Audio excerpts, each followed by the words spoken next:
Olá pessoas, eu sou o Rodolfo Castrezana, também conhecido como Nerd Rabugento. Sejam bem-vindos ao meu estúdio.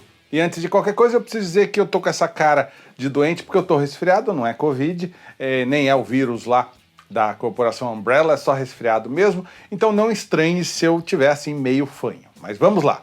Mesmo que eu não me lembre, é bem provável que eu tenha assistido a todos os 6 filmes da franquia Resident Evil com a Milla Jovovich. É aquele tipo de filme que, invariavelmente, quando eu não tinha nada melhor para assistir, eu colocava para ver, para desligar o cérebro, sem me importar muito com o que acontecia na tela. Aliás, eu nem sei se eu assisti a algum desses filmes no cinema. Talvez eu até tenha assistido, mas eu não tenho certeza. Eu assisti cada porcaria no cinema que vocês não têm ideia.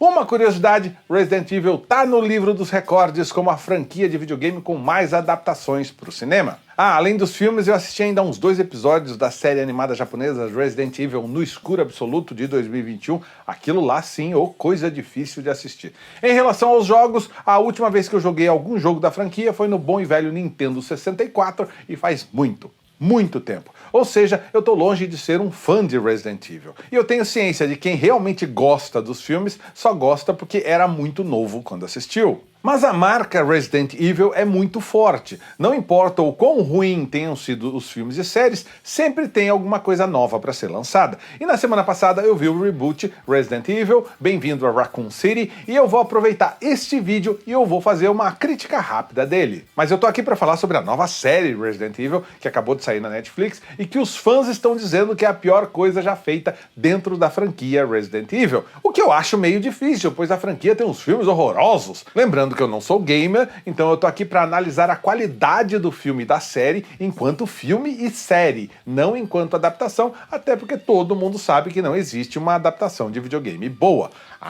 Mas Sonic é uma boa adaptação? Não é. É aquela história infantil, genérica, sobre um personagem que vem de outro planeta e que tem que viver entre os seres humanos, que não tem nada a ver com os jogos do Sonic. Se você pensar bem, é basicamente a mesma história do filme Howard o Pato, de 1986. Mas você pode gostar, mas dizer que é uma boa adaptação é uma bobagem gigantesca. Assim como você pode gostar de todos os filmes de Resident Evil com a Milla Jovovich, é um direito seu, mas não tem como a gente dizer que eles são bons. Se tem gente que gosta de Transformers e Velozes e Furiosos, por que você não pode gostar de Resident Evil? E o último filme, Resident Evil, Bem-vindo a Raccoon City, segue essa linha de filmes ruins. Foi uma dificuldade eu conseguir assistir até o final. E olha que tem até cena pós-créditos. A trama dessa porcaria é a seguinte: a gigante farmacêutica Umbrella tem a sua base em Raccoon City, uma cidade no meio do nada, nos Estados Unidos. Depois que a fábrica fecha, a cidade mergulha na pobreza e fica completamente abandonada. O problema é que os produtos químicos que ficaram para trás começam a poluir o abastecimento de água da cidade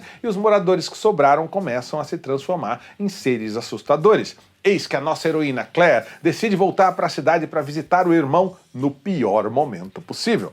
Enquanto os filmes anteriores tinham a vibe de filmão de aventura, Raccoon City deixa isso de lado e é um pequeno filme de terror. Por mais que esse reboot consiga capturar a atmosfera dos jogos e tenha bons momentos de ação, ainda assim o resultado final é medíocre. O roteiro é preguiçoso, não tem tensão, não tem urgência, os personagens são mal desenvolvidos, a história só anda porque eles sempre fazem as escolhas erradas e a edição teima em quebrar o ritmo da história o tempo todo. Sem contar que é uma aventura no escuro para esconder a computação gráfica barata, que em alguns momentos parecem as mesmas daquele jogo do Nintendo 64.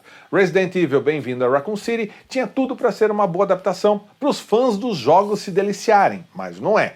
Dito isso, vamos ao que interessa. Diferente do último filme, que se passa nos anos 90, a série Resident Evil da Netflix se passa no presente e no futuro e não tem nenhuma pretensão de respeitar os jogos. Não é uma aventura épica como os primeiros filmes, não é uma história de terror como Raccoon City tentou ser, é uma novelinha adolescente. Sim, vejam só. 30 anos depois da infestação de monstros em Raccoon City, que foi o foco dos 3 primeiros jogos, a trama agora se passa em New Raccoon City. Sim, New Raccoon City. É mais ou menos como se os russos decidissem criar uma nova cidade para abrigar uma nova usina nuclear e chamasse essa nova cidade de Nova Chernobyl. Não faz sentido. Assim como não faz sentido você ainda não ter se inscrito no canal. Inscreva-se e deixa o seu like. Então, a trama se passa em 2022 na África do Sul e acompanhamos as aventuras de Billy e Jade, 2 adolescentes gêmeas que foram geradas em uma barriga de aluguel. o pai das garotas, o Dr. Albert Wesker, interpretado pelo ótimo Lance Reddick,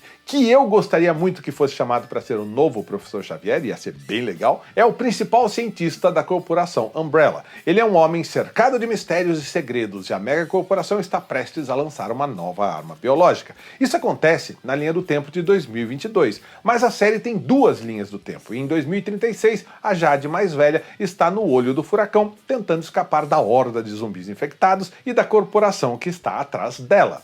Zumbis. O que mais me impressiona é como, entra ano sai ano, os zumbis continuam no topo da cultura pop, apenas atrás dos super-heróis. Eu desisti de assistir a The Walking Dead no 7º episódio da segunda temporada, mas depois de 11 temporadas e 2 spin-offs, eu sei que a maioria de vocês também já desistiu. Só isso já deveria ser motivo para o povo pensar duas vezes antes de fazer uma série Resident Evil com 8 episódios. Mas não, aqui estamos nós de novo, vendo gente tentando sobreviver em um mundo cheio de zumbis. E para deixar claro, a série não é de jeito nenhum um primor de criatividade e originalidade, nem é uma boa série. Mas para ser sincero com vocês, eu acho que justamente por ter absolutamente zero expectativas, eu assisti tranquilamente, sem esperar nada, e nada foi o que eu recebi. Então eu não me decepcionei. Mas, de novo, não é uma boa série. O maior problema dela, sem dúvidas, foi a escolha de dividir a história em duas linhas do tempo, com duas tramas diferentes que em algum ponto deveriam se conectar. Temos o futuro distópico, que é um Mad Max dos pobres, com zumbis, monstros e seres humanos horríveis, que em vez de se unirem para tentar sobreviver, tentam se matar o tempo todo. E temos o presente, que é uma novela adolescente, cheia de clichês, ideias absurdamente previsíveis e momentos emocionais. A linha do tempo no futuro é densa, sombria, escura, cheia de imagens avermelhadas, ação, mortes e sangue. E a linha do tempo do presente é uma malhação que se passa entre uma escola e o laboratório da Umbrella, tudo muito iluminado, muito azul, com histórias de amor e diálogos meia boca. Essa estrutura narrativa, em vez de deixar tudo mais interessante, deixa tudo mais chato. Se a intenção era de estabelecer o enredo de maneira que gerasse interesse e perguntas na cabeça do espectador, funcionou exatamente ao contrário, pois era tanto corte de uma linha para outra que, em vez de ajudar, tirava a minha atenção nas duas histórias. Eu não me via interessado em nenhuma delas, e depois de um tempo, eu acho que a partir do terceiro episódio, eu passei a ver a série em ponto morto, e eu fui até o final só para fazer esse vídeo com propriedade. Por qualquer outro motivo, eu teria abandonado a série antes.